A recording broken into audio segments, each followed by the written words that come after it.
Assalamualaikum guys. Tingnan nyo to.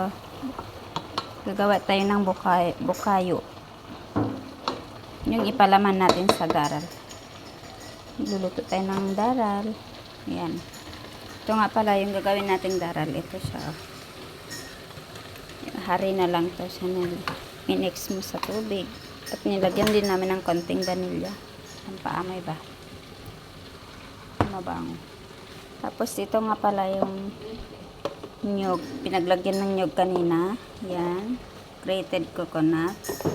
Ayan. Kung dito kayo sa sa Qatar, sa Marsa makikita. Yan. Doon namin nabibili. Ito lang pala. 350 lang siya.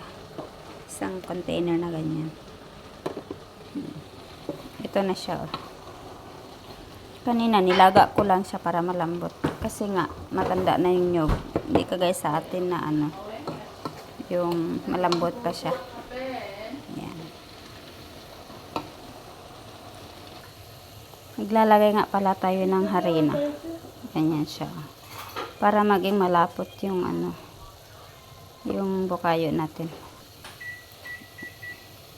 Ganyan lang siya. Budburan lang natin ng konti.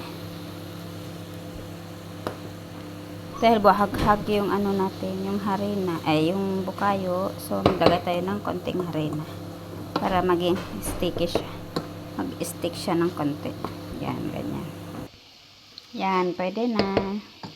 Ngayon, magluluto na tayo ng ating daral. Proper.